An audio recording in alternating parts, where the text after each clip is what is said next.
जय हिंद प्यारे बच्चों, स्वागत है आप सभी का वरदान जेई आरआर के इस प्यारे से प्लेटफॉर्म में। इस वीडियो में हम सीखेंगे क्लास 10th के साइंस चैप्टर 1 के बारे में, रासायनिक अभिक्रिया एवं समीकरण।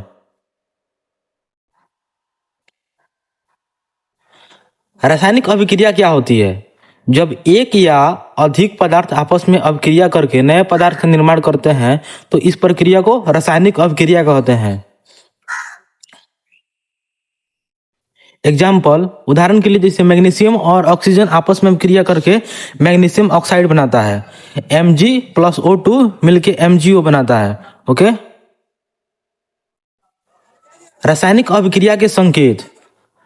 रासायनिक अभिक्रिया के संकेत क्या क्या होता है? अब हम कब कहेंगे कि रासायनिक अभिक्रिया हुई है? देखिए, जब रंग में परिवर्तन होता है, गैस निकलता है, तापमान में परिवर्तन होता है, अवक्षेप का बनता है, प्रकाश उत्पन्न होता है, तब हम कहेंगे कि रासायनिक अभिक्रिया हुई है। रासायनिक समीकरण। रासायनिक समीकरण क्या होता है, आइए जाने।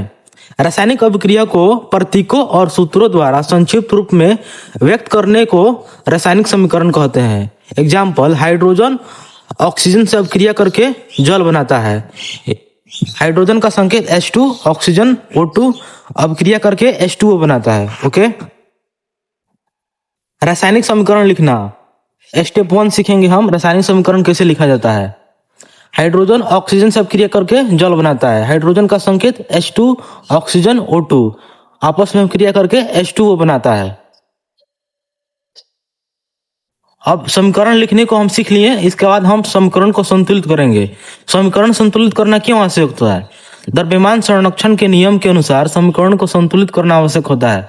द्रव्यमान संरक्षण के नियम को संतुलित करने के लिए समीकरण को हम संतुलित करना आवश्यक होता है। ऐसा नहीं करेंगे तो हम द्रव्यमान संरक्षण के नियम का उल्लंघन करेंगे।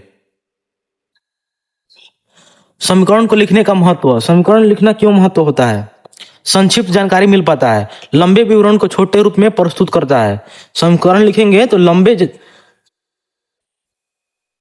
जानकारी होता है, उसको हम छोटे रूप में प्रस्तुत कर पाएंगे। पदार्थों की जानकारी, कौन कौन से पदार्थ भाग लेते हैं और कौन कौन से बनते हैं। समीकरण के द्वारा हमें पता लगता है कि कौन कौन से पदार्थ अभिक्रिया में भाग लिए हैं और क्या बन रहा है।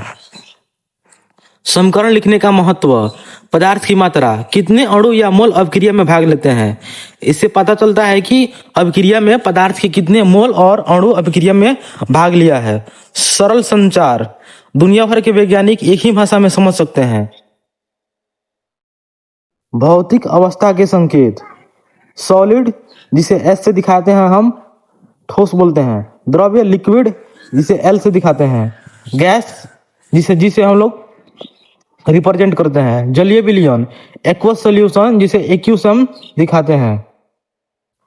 अवस्था के संकेत का उदाहरण, जैसे कि कैल्शियम कार्बोनेट एक सॉलिड है, जब अभिक्रिया होता है तो कैल्शियम ऑक्साइड प्लस CO2 बनता है, ये टूट जाता है। कैल्शियम कार्बोनेट एक ठोस है, कैल्शियम ऑक्साइड भी ठोस है और CO2 गैस है।